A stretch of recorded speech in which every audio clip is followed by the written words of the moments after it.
Pour qui te prends-tu?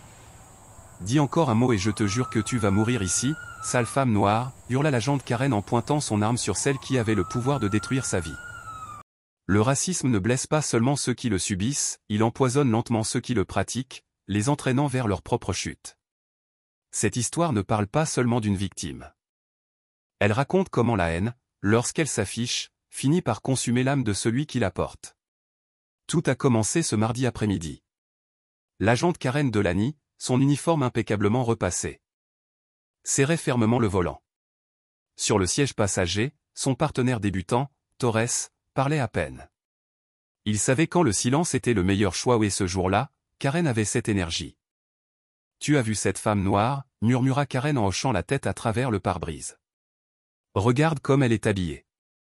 Pour qui se prend-elle » La femme dont elle parlait marchait d'un pas assuré sur le trottoir, vêtue d'une robe bleu marine modeste et de lunettes de soleil foncé. C'était une femme noire d'une cinquantaine d'années. Son dos était droit, son menton haut, et chaque pas respirait la dignité. Et cela, plus que tout, irritait Karen. Elle tira sur le volant et gara le véhicule devant la femme. « Attends ici » dit-elle en sortant déjà, la main près de son étui. La femme s'arrêta aussitôt qu'elle aperçut l'agent, mais elle ne broncha pas. Elle ne recula pas. Elle resta là, plantée là, à attendre. Karen s'approcha d'un pas lourd, comme un prédateur qui se rapprochait. Sans salut. Sans badge. « Que fais-tu exactement ici, femme noire » cracha Karen. « Rien, monsieur l'agent. » répondit la femme d'une voix calme et posée. « Je marchais, tout simplement. »« C'est un crime maintenant » demanda-t-elle en inclinant légèrement la tête. Cette voix, ni arrogante ni provocatrice, avait du poids. Elle exigeait qu'on s'y intéresse. Et ce ton fit se retourner l'estomac de Karen. Ce quartier n'est pas très sûr. On nous a signalé des activités suspectes. Mentit Karen d'une voix dure. Suspect, de qui? Demanda la femme. Je ne te dois pas d'explication, rétorqua Karen. Montre-moi ta carte d'identité. Pourquoi devrais-je te montrer quoi que ce soit si je n'ai rien fait de mal? Karen s'approcha et sortit son arme sans hésitation. Elle visa directement la poitrine de la femme. C'est moi qui donne les ordres ici, grommela-t-elle.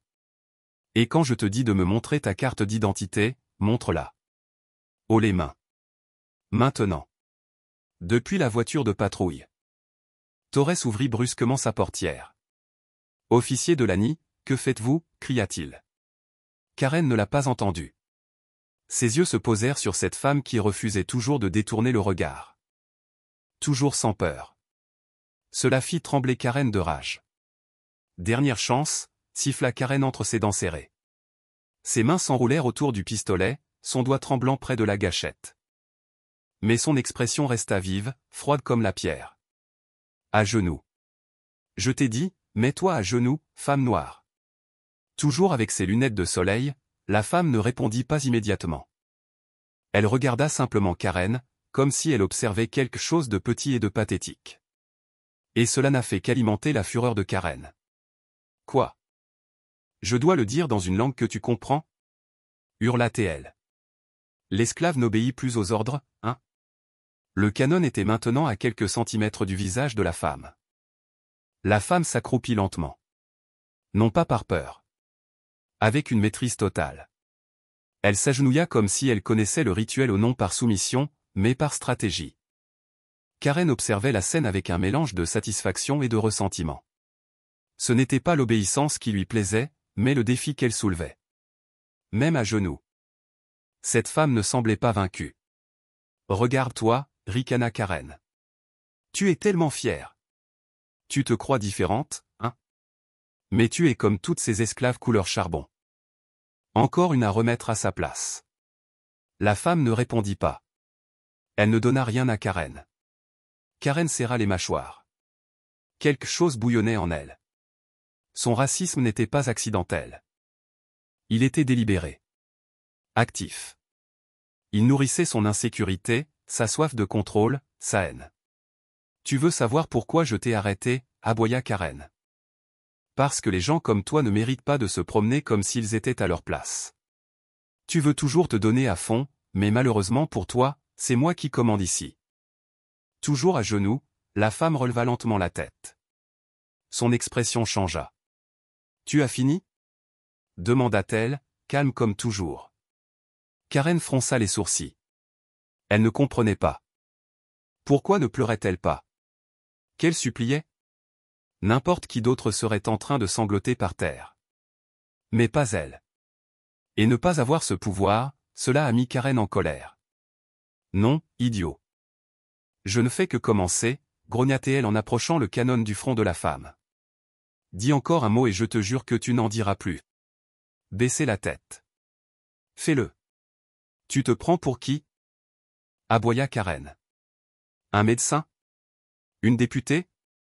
Qui es-tu? La femme ne bougeait pas. Aucun tremblement. Ses mains étaient visibles. Le dos droit. Ce n'était pas la peur qui la retenait. C'était autre chose, la certitude. Karen ne put le supporter. Elle éleva à nouveau la voix, au bord de la folie. Je jure devant Dieu, espèce de garce noire arrogante. Si je ne vois pas la peur sur ton visage dans 5 secondes, je te fracasse le crâne contre le trottoir. Elle a craché en criant. Et puis, quelque chose a changé. Ce n'était pas un bruit. Pas un regard. C'est arrivé lorsque Karen, presque instinctivement, a enfoncé le pistolet plus fort dans le front de la femme. Et quelque chose s'est échappé de la poche intérieure du manteau bleu marine. Un badge. Il heurta le trottoir avec un léger tintement, scintillant dans la lumière de l'après-midi. Un bouclier en or. Lettre noire. Un sceau officiel. Cour fédérale des États-Unis. Juge de district. Pleine autorité fédérale. Karen l'a vu.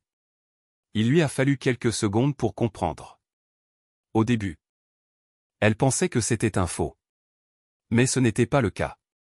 Elle en avait déjà vu un semblable auparavant, une fois, lors d'un entraînement. Elle savait exactement ce que cela signifiait. Ses lèvres s'entr'ouvrirent, mais aucun mot ne sortit. Le pistolet était toujours pointé, mais maintenant, son bras tremblait. Ses mains étaient luisantes de sueur. Qui diable es-tu, murmura-t-elle, comme si au fond d'elle-même. Elle le savait déjà. Et elle aurait souhaité ne pas le faire. La femme leva la tête et retira ses lunettes. Ses yeux étaient durs comme du marbre. Acier pur. Je suis la loi. Dit-elle. Et tu viens de franchir une ligne que tu ne pourras jamais effacer, pas avec toutes les excuses du monde. Karen recula en titubant, étourdie. Elle regarda autour d'elle. Cherchant de l'air, une issue. Mais il n'y avait pas d'issue. Le visage de la femme ne montrait aucune haine. Ce n'était pas nécessaire. Il transportait quelque chose de bien plus puissant. Le poids de l'autorité réelle. Le genre qui haine. A pas besoin de menacer. Le genre qui n'a jamais besoin de lever une arme. Et Karen a compris. Trop tard. Mais elle a compris. Pourtant, elle n'a pas baissé son arme. Pas encore. Mais pour la première fois depuis des années. Karen Delany avait peur. Elle avait franchi toutes les limites qu'elle avait juré de protéger. Elle l'a su dès l'instant où elle a vu ce badge doré, brillant, indéniable. Un juge de district fédéral. Pas un procureur. Pas un assistant. Un juge en exercice. Et elle, l'officier Delany, avait pointé une arme sur son visage. L'avait forcé à s'agenouiller dans la rue comme un déchet. Ses pensées tourbillonnaient. Et la peur commença à s'installer. La vraie peur. Karen abaissa lentement l'arme. Ses lèvres tremblaient. Mais pas par culpabilité. C'était de la terreur, brute et absolue. C'était un malentendu, balbutia-t-elle. Je ne savais pas qui tu étais. Le juge, toujours à genoux, ne s'y a pas. C'est précisément le problème. Karen a reculé. Elle s'est retournée. Je n'ai rien dit. Pas de dignité. Pas de courage. Elle est montée dans la voiture de patrouille. Son visage blanc comme un drap. Torres ne l'a même pas regardé. Il pouvait le sentir. Quelque chose n'allait pas du tout. Profondément et irrémédiablement. Karen a démarré le moteur. Je n'ai pas dit un mot. N'avait pas de direction claire. Elle voulait juste fuir. Mais le mal était déjà fait. Quelques minutes plus tard, le juge s'est levé. Elle redressa sa robe avec le même calme avec lequel elle l'avait enfilée ce matin-là. Puis elle marcha. Pas à son bureau. Elle tourna 2 pâtés de maison plus loin vers un petit café discret. Assis à la table la plus éloignée. Elle a sorti son téléphone. Elle a composé un numéro qu'elle n'avait pas besoin de chercher. Bureau de conduite judiciaire, répondit une voix. La juge baissa la voix, ferme et contrôlée. Je voudrais déposer une plainte anonyme contre un policier municipal. Nom, Karen Delaney. Numéro de badge, 112 674. Quel genre de plainte, madame? Abus d'autorité. Menace avec une arme à feu. Usage excessif de la force dans un lieu public. Et une tentative d'intimidation d'un juge fédéral. Il y a eu une pause. La voix au bout du fil prit une inspiration. Le protocole était clair. Mais il ne recevait pas ce genre d'appel tous les jours. Avez-vous des preuves? Le juge sourit faiblement. Même si cela ne se voyait pas dans sa voix. Ce n'est pas la première fois que l'agent Delaney se comporte de cette façon, n'est-ce pas? Consultez ses rapports. Ses enregistrements d'arrêt. Ses plaintes internes. Je vous dis juste où chercher. Elle a raccroché. Cette nuit-là, à la maison. La juge a ouvert son ordinateur portable. Il y avait un dossier qu'elle avait commencé il y a des mois. Nommé Delaney-incident. Karen était déjà sur son radar. Pas par hasard. Plusieurs cas irréguliers. Témoignages rejetés. Plainte en voie de disparition. Tout avec un modèle clair. Individu noir. Pauvreté. Haine. Et maintenant elle. Un juge fédéral. Était devenue une victime directe. Elle a ouvert un nouveau document et a commencé à taper. Jour 1. 15 juillet. 12h48. L'agent Karen Delaney a pointé son arme de service sur ma tête sans raison. M'a forcé à m'agenouiller en public. Elle a accompagné ses actions d'insultes, d'intimidation et de menaces de mort. Et juste comme ça. Cela a commencé. Pas par vengeance. Mais comme une chasse. Légal. Froid. Précis. Inarrêtable. Et Karen n'avait aucune idée de ce qui allait arriver. Quand elle est remontée dans sa voiture de patrouille. Elle a remarqué quelque chose sur le tableau de bord, une feuille de papier pliée. Aucun expéditeur. Elle l'ouvrit avec prudence. À l'intérieur. Une seule page imprimée. Un dossier disciplinaire. La sienne. En haut, surligné en jaune. Examen interne en attente. Inconduite dans une détention injustifiée dans la rue. Ci-dessous. Officier Delaney. Karen. Insigne 112 674. Plainte au dossier, 11. Dont 9 concernent des personnes noires. De 2021 à 2025. Son cœur battait fort. Qui a envoyé ça? Comment le savait-il? Comment avait-il pu le laisser dans sa voiture sans le voir? Elle se sentait surveillée. Chassée. J'ai regardé dans le rétroviseur. Rien. Seul le son de sa propre respiration. Rapide et superficielle. Cette journée s'est déroulée au ralenti. Aucun crime majeur. Juste le temps. Et elle détestait le temps maintenant.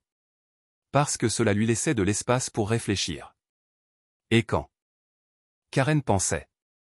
La haine est revenue. Toujours pareil, murmura-t-elle en croisant 2 adolescents noirs qui riaient au coin d'une rue. Ils sont fiers. Des pas exagérés. Comme s'ils possédaient le monde. Elle a saisi le volant. Ils connaissaient leur place, murmura-t-elle. Maintenant. Ils sont dans les universités. Dans les bureaux. Et ils pensent déjà qu'ils sont meilleurs que nous, ces salauds. La pensée était du poison. Mais elle ne pouvait pas s'empêcher de l'avaler. Elle ne comprenait pas pourquoi le monde n'était plus de son côté. Pourquoi maintenant? Tout le monde agissait comme si elle était le problème. N'était-ce pas elle qui risquait sa vie chaque jour? Elle a claqué le tableau de bord. Tout ça, c'est la faute de cette salope noire.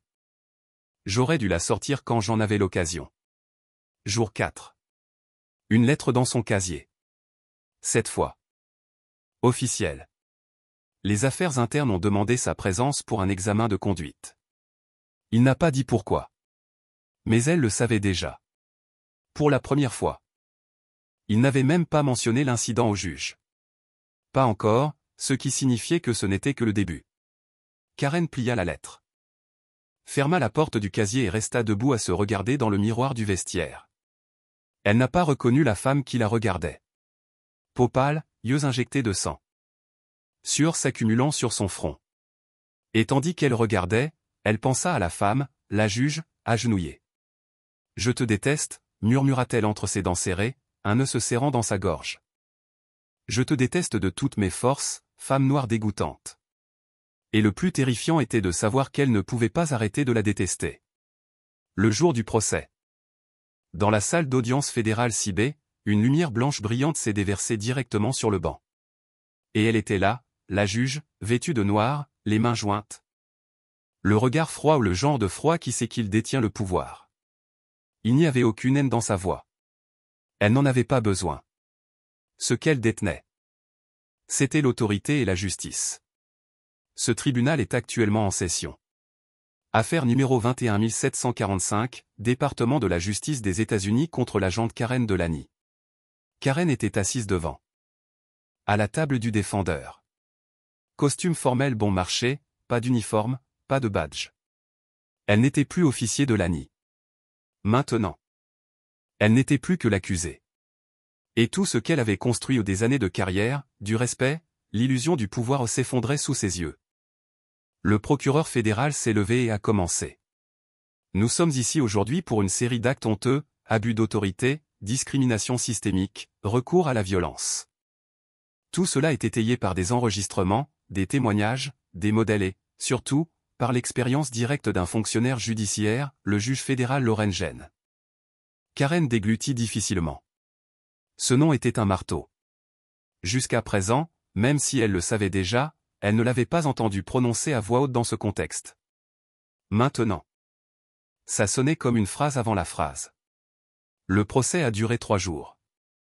3 jours durant lesquels le passé de Karen a été exposé comme un musée de la haine. 11 plaintes ont été déposées. 7 victimes noires. 2 latines. Un jeune homme tué. Soupçonné d'évasion. 3 caméras corporelles désactivées, accidentellement. Une histoire que son syndicat ne pouvait plus défendre. Puis vint la vidéo. Quelqu'un avait filmé ce jour-là depuis un appart. Appartement voisin. Ils ne l'ont pas publié en ligne. Ils l'ont remis directement au parquet. Tout était visible. L'arme pointée sur le front du juge. Les mots, le ton. Le racisme brut et brutal. Aucune interprétation nécessaire. Le silence s'abattit sur la salle d'audience comme un linceul. Et finalement, le dernier jour du procès. Le juge Loren Gene a demandé à parler. Tout le monde se leva. Elle n'a pas élevé la voix. Elle n'a pas pleuré ni tremblé. Ses mots étaient simples, précis. Mortels comme un scalpel. Tout au long de ma vie professionnelle, je me suis efforcé de rester impartial, même face à l'injustice. Mais le 13 juillet, en plein jour, sans robe, sans escorte, sans badge visible, j'ai été traité comme une menace simplement parce que je marchais en étant noir. Elle s'inclina légèrement. Cette femme a pointé une arme sur moi, m'a forcé à m'agenouiller. M'a traité d'arrogant et m'a dit qu'elle me remettrait à ma place. Le juge a fait une pause. Ce tribunal ne cherche pas la vengeance. Il cherche la réparation. Il cherche à montrer que même lorsque la justice est attaquée dans sa forme la plus pure, elle peut encore se défendre. Cela peut encore prévaloir. Puis, elle a regardé Karen directement dans les yeux pour la première fois. Je n'avais pas besoin de lui montrer mon badge. Elle devait se rappeler ce que signifiait être humain. Le jury a mis moins d'1 heure à délibérer. Coupable de tous les chefs d'accusation. Peine. Cessation immédiate du mandat d'officier. Perte de pension. Interdiction permanente d'exercer toute fonction publique. 17 mois de prison pour abus d'autorité aggravé et comportement discriminatoire. Systématique. Une année obligatoire dans un programme fédéral de rééducation pour les crimes haineux. Karen n'a pas pleuré. Elle n'a pas crié. Elle baissa simplement la tête. Vaincue. Elle avait perdu bien plus qu'un procès. Elle avait perdu le pouvoir qu'elle croyait autrefois éternel. À l'extérieur du palais de justice. Le juge Gênes est sorti tranquillement. Elle n'a pas parlé à la presse. Elle n'a donné aucune interview.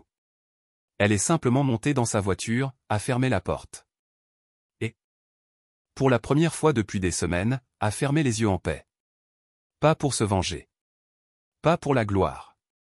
Mais parce qu'elle savait que ce jour-là, la justice ne s'était pas inclinée. Cela avait fait s'agenouiller le véritable coupable. Si cette histoire vous a touché, ne manquez pas la suivante. Celle d'une femme arrêtée simplement parce qu'elle était noire. Et un appel à briser sa vie. Cliquez maintenant et on se retrouve là-bas. Et dites-nous d'où vous regardez. Laisse Z un commentaire avec votre pays. N'oubliez pas d'aimer et de vous abonner pour des histoires plus puissantes.